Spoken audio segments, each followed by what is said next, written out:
क्योंकि आज जो देश की हालत है, आज जो देश की स्थिति है, वो बहुत ही खतरनाक दौर से देश गुजर रहा है।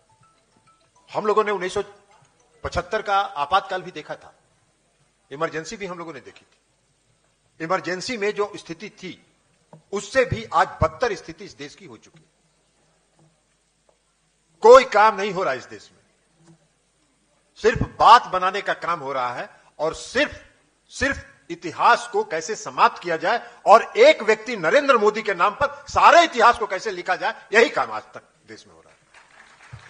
यह लोकतंत्र के लिए बहुत खतरनाक है, क्योंकि आज जो परिस्थिति है वो आपातकाल से एक कदम आगे अधिनायकवाद की तरफ देश बढ़ रहा है। एक व्यक्ति के पर सारा देश केंद्रित किया जा रहा है, हर काम उसके नाम से हो रहा है। कोई भी चीज देख लीजिए, कहीं भी देख लीजिए, कोई भी काम होगा वो नरेंद्र मोदी पर केंद्रित होगा। भाई अभी एक साधारण बात हम आपको बता रहे हैं, हजारों करोड़ रुपया लगा के भारत सरकार ने नए संसद भवन का निर्माण कराया, और नए संसद भवन का निर्माण कराया। हम सब लोग इस पक्ष में नहीं थे, क्योंकि संसद भवन है बना हुआ और उसका एक ऐतिहासिक महत्व है। उस महत्व को समाप्त करके नए संसद भवन बनाने की क्या आवश्यकता है? हजारों करोड़ रुपया लगा के, लेकिन बनाया मोदी जी ने, और 4 महीना पहले 3 महीना पहले उसका उद्घाटन हो गया। मोदी जी ने उद्घाटन किया और अभी संसद का सत्र 11 तारीख को खत्म हुआ। किसी को उस संसद भवन के अंदर जाने का, प्रवेश करने की अनुमति भी नहीं थी, इसलिए कि संसद भवन के अंदर सिर्फ अभी काम चल रहा है पूरा, और इसलिए कोई उसको घुस के नहीं देख सकता था। और सिर्फ इसलिए उद्घाटन किया गया कि नरेंद्र मोदी जी का नाम उसमें लिखा जाए कि नए संसद भवन का उद्घाटन उन्होंने किया। पूरे लोकतंत्र को अपने नाम से कर रहे हैं, पूरे लोकतंत्र को अपने नाम पर लिखवा रहे हैं। अभी देखा कुछ दिन पहले, हमने 4-5 दिन पहले, उनके यहां कोई सलाहकार है, उन्होंने कहा कि पुराने संविधान को बदल के नए संविधान को बनाने की जरूरत है। अरे बदल, अगर 2024 में फिर वो वापस आ गए तो आप एक बात जान लीजिए, पुराना डॉक्टर भीमराव अंबेडकर और जो संविधान सभा की बनाया हुआ जो संविधान है, उसको बदलकर नरेंद्र मोदी संविधान को करने वाले। इसलिए खतरनाक स्थिति है देश में, और इसलिए आपकी भूमिका बहुत महत्वपूर्ण है। क्या हो रहा है आज देश में? जब चुनाव आता है तो भावना भड़का के वोट लिया जाता है, लोक लुभावन जो नारा होता है वो नारा दिया जाता है। भाई 2014 में, आज तो बताना चाहिए ना इस देश के आदरणीय प्रधानमंत्री जी को कि 9 साल 2014 से 2023 9 साल हो गया। इस 9 साल में इस देश में क्या क्या काम आपने किया है, यह तो बताना चाहिए उनको। 2014 में उन्होंने कहा कि 2 करोड़ नौजवानों को प्रतिवर्ष रोजगार देंगे, पूरे विदेश से काला धन वापस ले आएंगे, हर गरीब के खाता में 10 से 15 लाख रुपया पहुंचाएंगे। जनता ने कहा, विश्वास कर लिया, भरोसा कर लिया। हम लोग भी चुनाव लड़ रहे थे 2014 में। जो नौजवान लड़के इंजीनियरिंग, मेडिकल कहीं कहीं बाहर पढ़ रहे थे, सब पढ़ाई छोड़ के गांव आ गए थे, अपने माता पिता को हाथ जोड़ रहे थे कि भाई वोट दे दीजिए मोदी जी को, हम लोग को नौकरी मिल जाएगी। नौकरी देने की बात तो छोड़ दीजिए, सरकारी विभागों में जितनी नियुक्तियां होती थी उन सारी नियुक्तियों पर प्रतिबंध लग गया, और कोई नियुक्ति 2014 के बाद से केंद्र सरकार में नहीं हो रही। किया क्या उन्होंने?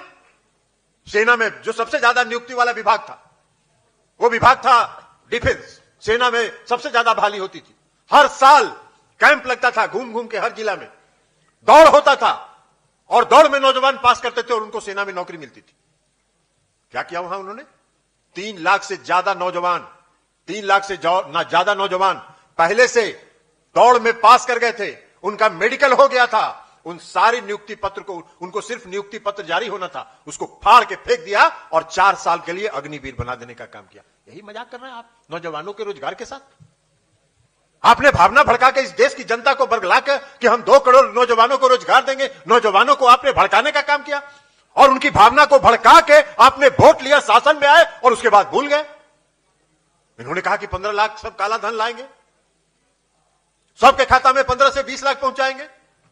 काला धन लाने की तो बात छोड़ दीजिए, इनके शासन काल में रहते रहते विजय माल्या, नीरव मोदी और मेहुल चौकसी हजारों करोड़ रुपया इस देश का काला धन लेके विदेश चला गया। 1 रुपया काला धन तो ला नहीं पाए, और बाकी 3 लोगों को काला धन लेके भेज दिया इन्होंने। भावना भड़का के वोट लेने का काम किया इन्होंने। अब नहीं बोलते हैं कि रोजगार देंगे। 2019 में पुलवामा की एक घटना हुई थी, पूरे देश पूरा देश के नौजवान और पूरा देश आक्रोशित था कि पुलवामा में हमारे 40 सीआरपीएफ के जवान शहीद हो गए आतंकवादी घटना में। पूरे देश को तकलीफ था। हर घर में, हर गांव में, हर गली में कैंडल मार्च और मोमबत्ती लेके प्रदर्शन किया जा रहा था उन शहीदों के याद में। और इनके बनाए हुए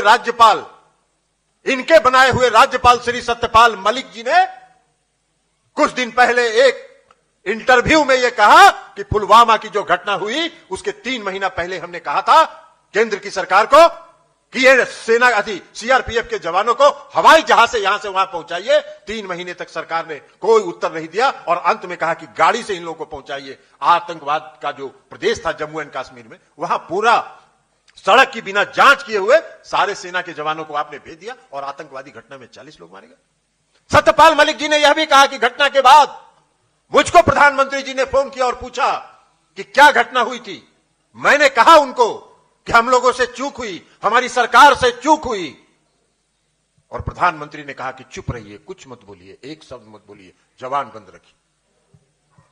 हमारे बनाए हुए गवर्नर नहीं थे, कोई नीतीश कुमार जी ने उनको राज्यपाल नहीं बनाया था, उनको राज्यपाल आपने बनाया था। और अगर उन्होंने गलत कहा, अगर तथ्य नहीं है उसमें, तो आपको अगर साहस है तो देश की जनता को बताइए, उसका खंडन करिए कि ये तो झूठ बोल रहे हैं। और अगर खंडन नहीं कर सकते हैं तो जो भूल आपने किया है, अपने 40 आपके भूल के कारण जो हमारे 40 जवान शहीद हुए, उसके लिए इस देश की जनता से क्षमा मांगने का काम करना चाहिए।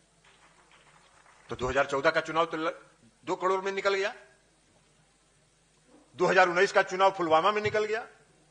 अब 2023 में क्या करेंगे जुमला? हम नया जुमला कुछ निकालेंगे। इसलिए कि 2014 में जब इन्होंने वादा किया और चुनाव के बाद जब एक एबीपी न्यूज में के पत्रकार ने इंटरव्यू लिया गृह मंत्री माननीय श्री अमित शाह जी का, तो अमित शाह जी को उन्होंने कहा कि भाई ये वादा आप लोगों ने किया था, क्या कर रहे हैं? उन्होंने कहा कि ये सब चुनाव के टाइम में जुमला बोला जाता है, चुनाव के टाइम में ये सब जुमला कहा जाता है वोट लेने के लिए।